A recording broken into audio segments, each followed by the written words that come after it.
Personally, you think they got tapes? Well, my personal opinion that if Lil Rob could be trusted and his statement are true, they got him. They got tapes and stuff. Now, if Diddy had tapes, the feds have them. That's a lot of blackmail. The Diddy scandal just hit a whole new level, and it's wild. This ain't just gossip floating around anymore. That leaked audio clip that's blowing up online, the one that allegedly catches Meek Mill and Diddy in a real sketchy moment, yeah, that's just the tip of the iceberg. According to some serious federal sources, the FBI is not just sitting on one recording. Nope, they've got hours of footage from Diddy's freaky high-profile parties. And what's in those tapes? People who've seen it are calling it graphic, emotional, and straight-up damaging. Word is, even some well-known rappers were seen breaking down in tears after what went down. That's how intense it is. We're not talking about messy rumors anymore. This is turning into a major investigation, and those tapes are gonna play a huge role in exposing what really went down. So now everybody's asking, who were these artists Diddy pulled into this madness? Who left those parties so shaken they couldn't hold it together? Let's rewind to the biggest shocker that's been floating around for over a year, that leaked audio allegedly featuring Meek Mill and Diddy in a compromising scene. A former security guard is the one claiming he secretly recorded it during one of those wild invite-only freak-offs. The guard says these tapes weren't some random fluke. Nah, he claims there's a whole collection of videos showing big-name artists caught in similar messed-up situations, all filmed without their knowledge. Let me ask you, because I know the topic is sensitive. What happened to Usher? Kid to the hospital. How you send him to the hospital? Man, nigga was bleeding from the butt. And that's what was said. I didn't even have a name for the kid at the time. Then you hear it, and that's what happened. So, and just to hear this, and this new thing where they saying that they got kids coming forward and said that he did that, man, that's crazy. And now the FBI's got their hands on all of it as part of their deep dive into the Diddy case. Here's where things start to spiral. One of the first tapes the feds reportedly secured involves Usher, and it's not just any clip. We're talking about back when Usher lived with Sean Puffy Combs for a year. Most people don't even remember that happened. Usher was only 13 at the time, staying with Diddy through a so-called mentorship program. But according to several folks in the industry, things allegedly took a dark and twisted turn. Word is, one night at Diddy's mansion went so far off the rails that Usher ended up in the hospital. What really happened that night? People are demanding answers. This one's tough to talk about, but it's gotta be said. Years later, when Usher spoke about that time in interviews, he kept it real vague, like he was dancing around something. He said Diddy showed him another side of the industry and exposed him to things he just wasn't ready for. Do you have you doing any chores? Are you doing dishes at all? I mean, to keep you humble somewhat? Or are you just like, can you stay up till 4 in the morning with them and party? I mean, I could. I actually stayed up longer than them. And do you have money? What's going on? I mean, I had like per diem. I had like, you know, what like a living. Life. Yeah, it's pretty crazy. 14 years old. You're a dad now. Would you ever send your kid to Puffy camp? Hell no. Now, hearing that again with all these new details out, it hits way different.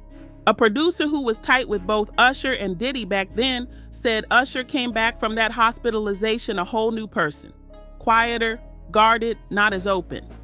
And if you paid attention, Usher barely ever brings up those early years anymore. Almost like he's trying to leave it all behind. Cher's not the only one who avoids the topic. He's not alone in this mess.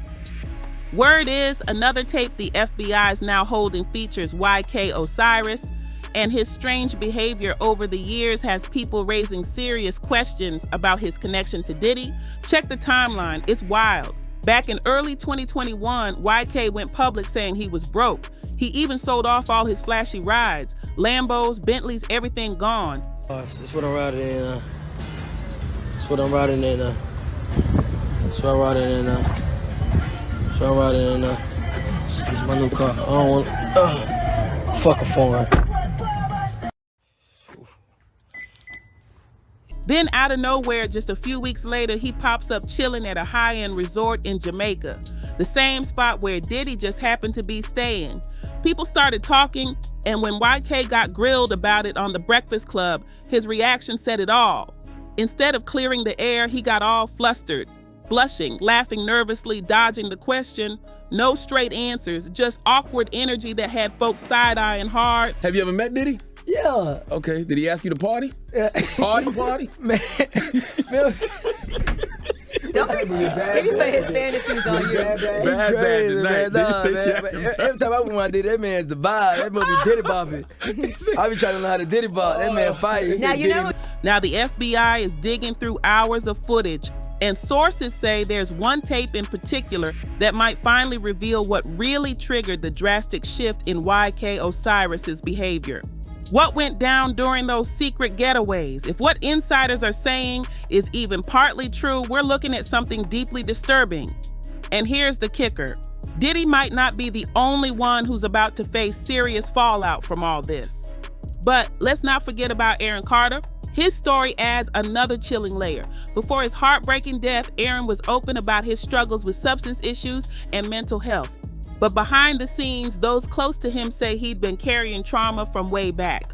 According to his former manager, Aaron got pulled into shady industry circles when he was still a teen, way too young to handle the kind of stuff he was being exposed to.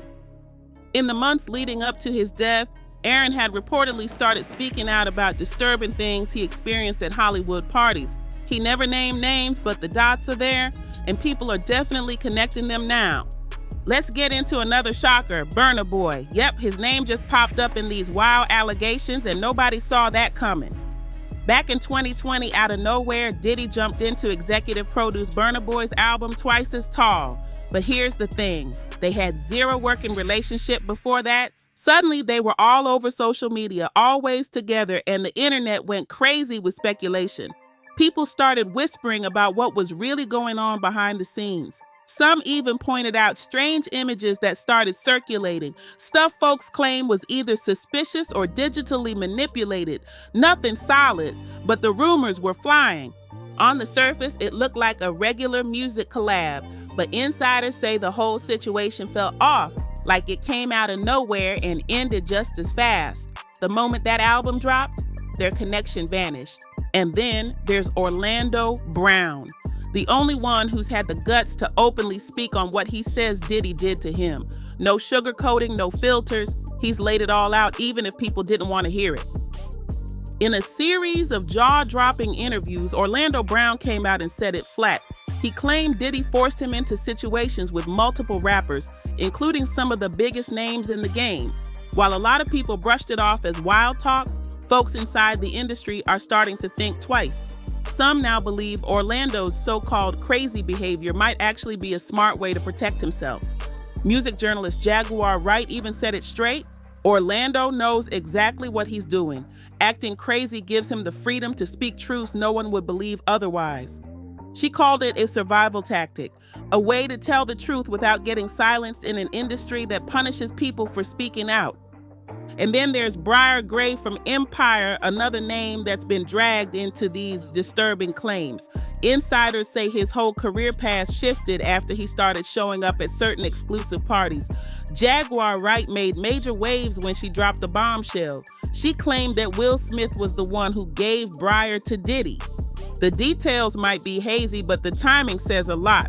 Right after Empire wrapped, Briar Gray's once promising career just flatlined. No real explanation, he vanished from the scene. Then came that strange arrest with a whole SWAT team involved, followed by talk of mental health struggles. Just like that, industry folks stopped answering his calls like he'd been blacklisted overnight. What's really unsettling is how all these stories seem to tie back to warnings we've been hearing for years from people who know the game inside out. Cat Williams has been calling out shady stuff in the industry for over a decade, especially when it comes to Diddy. In interview after interview, Cat said he turned down millions just to keep his dignity. He claimed he walked away from offers that crossed the line, refusing certain advances from powerful folks in the business. And now, his words are starting to sound a whole lot less like jokes and more like cold, hard truth. This isn't just internet gossip anymore. Things have officially crossed into serious legal territory. Joseph Mazzaro's civil lawsuit lays it out clear as day. He says he was drugged and taken to a Diddy party against his will through an underground tunnel. And it doesn't stop there. The suit straight up names multiple high-profile celebrities. We're talking A-list actors and major artists who were allegedly at that same party. Court records show Diddy's legal team has been scrambling to shut this thing down, begging the judge to either toss it out or delay the case. But the judge wasn't having it. They said the evidence was strong enough to move forward with an investigation. Now, behind the scenes, the word is that these tapes aren't just for the Diddy case. They might be getting used as leverage over other big names who were caught up in all this. That could explain why the industry's been dead silent. No one's defending Diddy, but no one's calling him out either. One person said it best. This Diddy stuff is not a joke. This man's been deep in this industry game for years. They finally got him, and the wild part? A whole bunch of your favorite celebs might be getting exposed right along with him. One insider even dropped a chilling comment. The names we're about to confirm will shock you. The Diddy investigation is heating up fast, and it's turning out to be way bigger than anyone thought. Some sources are saying flat out, it's all of them. So what's really going on here? Could these alleged tapes be the match that burns down the whole industry facade? Are we finally witnessing the truth about the dark side of the music business? It's not just about talent anymore. It's about who holds the power and what they do when nobody's watching. And when power goes unchecked, it almost always turns ugly. So what's your take? Is the mask finally slipping off the industry's smiling face? Let us know in the comments and stay alert, because this might just be the beginning.